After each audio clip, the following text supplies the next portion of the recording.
লোকেশনটা দেখিয়ে ওপেন করার মতোই আমরা জাস্ট ওই লোকেশনটা দেখাবো এবং কি নামে সেভ করতে চাই সেই নামটা বা আমাদের ফাইলের যে নাম আছে ফাইলের নামটা এখানে উল্লেখ করে দিব। উল্লেখ করে আমরা সেভ লিখতে ক্লিক করলে ফাইলটা সেভ হয়ে যাবে। তবে যদি আমরা সেভ করার সময় ফাইলের টাইপটা পরিবর্তন করতে চাই, এক্সাম্পল হিসেবে আমরা পিডিএফ এ সেভ করতে চাই, তাহলে সেভ এজ টাইপ এই অপশনে গিয়ে ক্লিক করব এবং নিচে থেকে যেই ফরম্যাটে সেভ দিতে চাই, যেমন আমি পিডিএফ ফরম্যাটে সেভ দিতে চাই, তাই পিডিএফ ক্লিক করে পিডিএফ ক্লিক করব এবং ফাইলের নামটা দিয়ে সেভ লিখতে ক্লিক করব। তাহলে আমাদের পিডিএফ আকারে সেভ হয়ে যাবে, না হলে ডক্স ফাইল হিসেবে বা ডকুমেন্টস ফাইল হিসেবে সেভ হবে। সেভ এজ এর নিচে আছে আমাদের প্রিন্ট। আমরা প্রিন্টারের মাধ্যমে প্রিন্ট করে থাকি, কাজগুলি করাই হয় আসলে মূলত প্রিন্ট করার জন্য।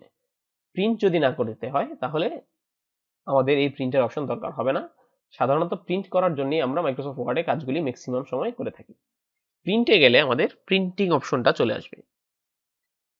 প্রিন্টিং অপশনের কিবোর্ড শর্টকাট হচ্ছে কন্ট্রোল পি। আপনি কন্ট্রোল পি দিয়েও প্রিন্টিং অপশন আনতে পারবেন, অথবা এডিট ফাইল মেনু থেকে প্রিন্টে এসে ক্লিক করতে পারেন।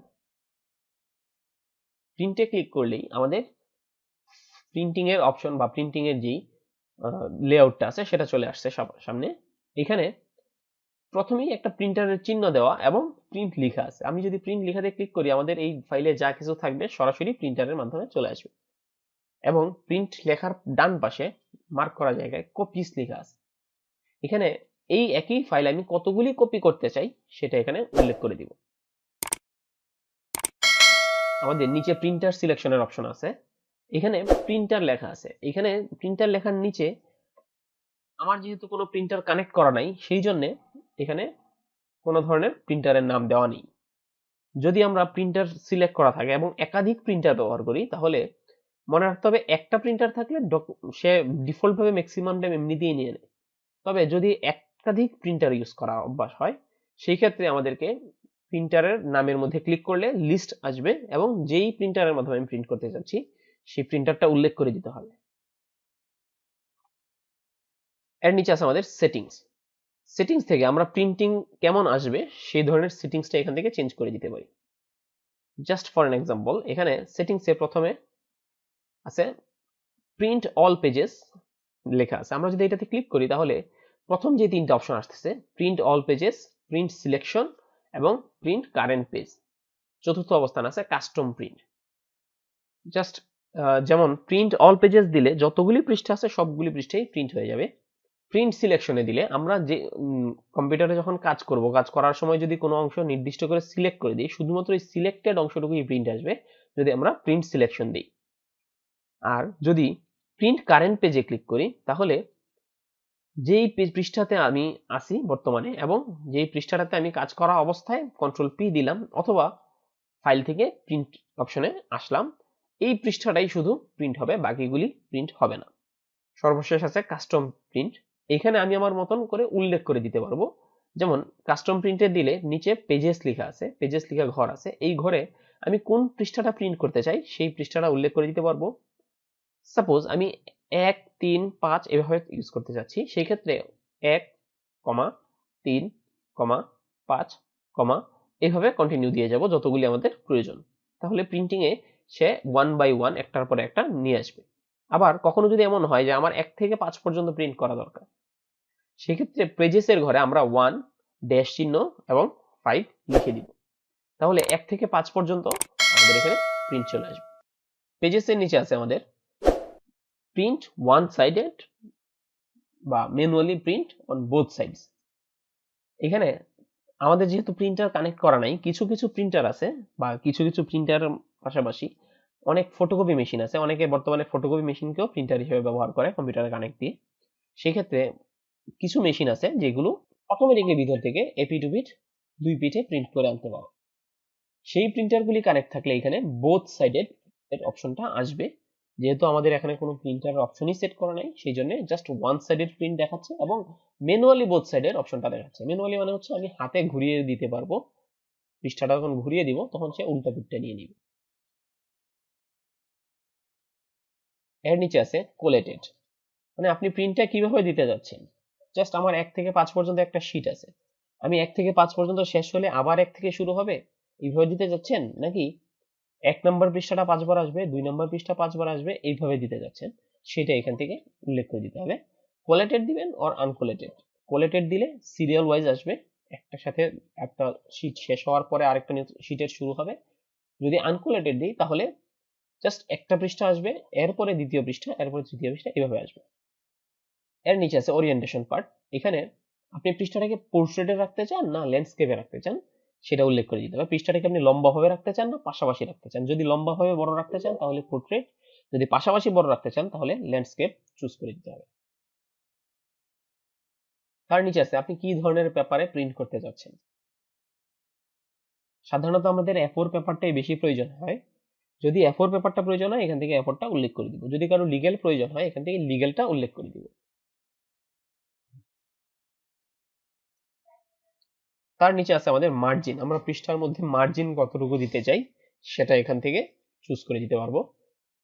এই বিষয়গুলি সম্পর্কে আমরা পরবর্তীতে মাইক্রোসফট ওয়ার্ডের আরেক পরবর্তী পর্যায়ে আবার আছে আমাদের এটা, এই অংশটুকু তখন আবার বিস্তারিত বলে দেওয়া হবে। এর নিচে আছে ওয়ান পেজ পার শিট। আপনি একটা পেজের মধ্যে বা একটা পৃষ্ঠার মধ্যে কতগুলি পেজ প্রিন্ট দিতে চান। যেমন আমার কম্পিউটারে এখন আমি চাচ্ছি 2টা পেজকে একটা পৃষ্ঠাতে প্রিন্ট দিতে, সেই ক্ষেত্রে আমরা এখানে 1 পেজ পার শিটের পরিবর্তে 2 পেজ পার শিট উল্লেখ করে দিব। যদি কেউ চায় 4 পেজ সেই ক্ষেত্রে 4 পেজ পার শিট উল্লেখ করতে হবে। এর বেশি কারো দরকার হলে 6, 8 কিংবা সর্বোচ্চ 16, এখানে 16 পর্যন্ত দিতে পারবেন। এখানে সেটিংসটা যখন ঠিক করা হয়ে যাবে জাস্ট প্রিন্ট লেখাতে ক্লিক করলে আমাদের প্রিন্ট হয়ে যাবে। এর পরবর্তীতে যে অপশনগুলি আছে যেমন শেয়ার, এক্সপোর্ট, এগুলি আমাদের সচরাচর প্রয়োজন পড়বে না। এগুলি খুব এক্সপার্ট লেভেলের যারা আছে তাদের ক্ষেত্রে প্রয়োজন পড়তে পারে।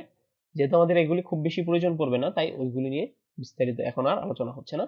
আমরা বেসিক কম্পিউটার নিয়ে ক্লাস করতে যাচ্ছি। যদি আমাদের এই ডকুমেন্টটাকে ক্লোজ করে দিতে হয় তাহলে আমরা এখানে ক্লোজ লেখা আছে, ক্লোজ লেখা থেকে ডকুমেন্টটাকে ক্লোজ করে দিতে পারি। মাইক্রোসফটের অ্যাকাউন্ট দিয়ে যদি এখানে অ্যাক্টিভ করা থাকে বা লগ ইন করা থাকে সেই ক্ষেত্রে এখানে অ্যাকাউন্ট রিলেটেড কাজগুলি কিছু কাজ করা যাবে। আবার ডিটেলস কোনো ইনফরমেশন বা এখানে মানে আমি যদি ফুল মাইক্রোসফট ওয়ার্ডের সেটিংসে কোনো পরিবর্তন করতে চাই সেই জন্য আমাদের অপশনস আছে, আমরা অপশনসে গিয়ে সেটিংসটাকে পরিবর্তন করতে পারবো। অপশনসের কাজগুলি একটু অ্যাডভান্স লেভেলের কাজ, আমরা আপাতত সেগুলোতে যাচ্ছি না।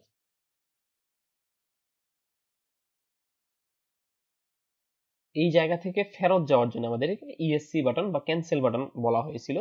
ক্যান্সেল বাটন বা ইএসসি বাটন চাপ দিতে হবে, তাহলে আমাদের মেইন যেই পেজটা আছে বা স্ক্রিনে আছে সেখানে চলে আসবে। মাইক্রোসফট ওয়ার্ড চালু করার পর কিবোর্ড থেকে আমরা ফিল্ডের মধ্যে একটা ক্লিক করে মাউস দিয়ে ফিল্ডের মধ্যে একটা ক্লিক করে কিবোর্ড থেকে যে কোনো কিছু লিখতে পারবো। যে কোনো একটা বাক্য আমরা লিখে নিলাম এবং সেই লেখাটা লিখে এখন প্রথমত কম্পিউটারকে নিজে নিজে কোনো কিছু কাজ করতে পারে না আমরা জানি। সেই ক্ষেত্রে এখানে আমাদেরকে লেখাটা সিলেক্ট করে দিতে হবে যে আমি কোন লেখাটাতে কাজ করতে চাচ্ছি বা কোন অংশে কাজটা করতে চাচ্ছি। এখানে যেই অংশে আমরা কাজ করতে চাই সেই অংশটুকু সিলেক্ট করতে হলে কিবোর্ড এবং মাউস দুই পদ্ধতিতেই করা যায়, দুইটা ডিভাইসের ব্যবহারের মাধ্যমে করা যায়। আমরা যতটুকু সিলেক্ট করতে চাই সেই ক্ষেত্রে মাউসের লেফট বাটন মানে ক্লিকের বাটন যেটা আছে শুধু ক্লিকের বাটন, আমরা এটাতে ক্লিক করে ধরে মাউসটাকে ড্র্যাগ করে উপর দিয়ে নিয়ে যাব। মানে ড্র্যাগ করা মানে হচ্ছে মাউসটা চাপ দিয়ে ধরে রাখবে এবং উপর দিয়ে নিয়ে যাবে, মাউসটা ছাড়া যাবে না। আমাদের যখন সিলেক্ট করা হয়ে যাবে তখন আমরা মাউসটা ছেড়ে দেবো বা মাউসের ক্লিকটা ছেড়ে দেব। একই জিনিস যদি আমরা কিবোর্ডে করতে চাই সেই ক্ষেত্রে কিবোর্ডে শিফট বাটন চাপ দিয়ে ধরে রেখে অ্যারো কি এর যেই দিকে আমি সিলেক্ট করতে চাই অ্যারো কি এর ওই দিকের যাতে, যেমন এক্সাম্পল হিসেবে আমার ডান দিকে কার্সর আছে, আমি বাম দিকে সিলেক্ট করতে চাই সেই ক্ষেত্রে শিফট বাটন চাপ দিয়ে ধরে আমি বাম দিকের অ্যারো কিতে যতবার চাপবো বা যতবার চাপবো ততবার একটি করে অক্ষর সিলেক্ট হয়ে যাবে।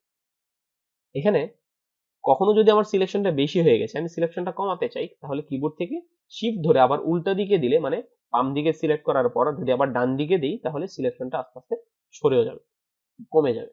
কখনো আমাদের পেজটাকে যদি কখনো জুম করার দরকার হয় তাহলে পেজের নিচের দিকে একটা প্লাস চিহ্ন এবং মাইনাস চিহ্ন আছে, আমরা যদি প্লাস চিহ্নে ক্লিক করি তাহলে এটা জুম হবে, মাইনাস চিহ্নে ক্লিক করলে জুম আউট হবে। মাউসের সাহায্যেও করা যেতে পারে। সেক্ষেত্রে আমরা কিবোর্ডে কন্ট্রোল বাটন চাপ দিয়ে ধরবো এবং মাউসের স্ক্রোল বারটাকে আপ ডাউন করবো। উপরের দিকে দিলে বড় হবে, জুম আউট হবে, জুম হবে, নিচের দিকে দিলে জুম আউট হবে।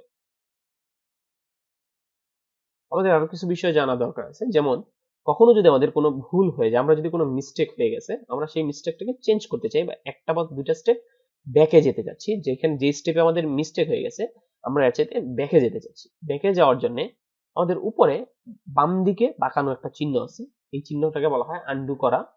আপনি যদি এটাতে ক্লিক করেন তাহলে আনডু হয়ে যাবে।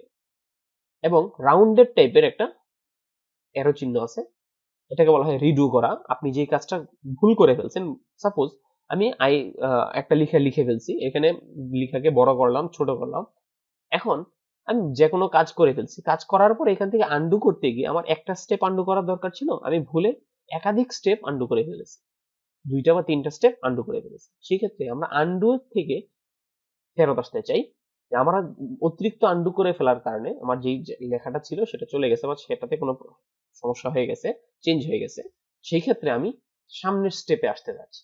আন্ডু করার কারণে যতগুলি স্টেপ পিছনে চলে গেছি তার চাইতে সামনের দিকের স্টেপে আসতে যাচ্ছি, তাহলে আমরা রিডু ইউজ করব। আন্ডু করার কিবোর্ড শর্টকাট হচ্ছে কন্ট্রোল জেড এবং রিডু করার কিবোর্ড শর্টকাট হচ্ছে কন্ট্রোল ওয়াই। আন্ডু রিডু এর পাশে আমাদের সেভ করার জন্য একটা চিহ্ন দেওয়া আছে, আমরা এটাতে ক্লিক করেও সেভ করতে পারবো, আবার কিবোর্ড থেকে কন্ট্রোল এস দিলেও সেভ করা যাবে। এটা মনে রাখতে হবে, এটা শুধু সেভ, সেভ এস নয়। হোম মেনুতে একদম সর্বপ্রথম আমাদের আছে ক্লিপবোর্ড।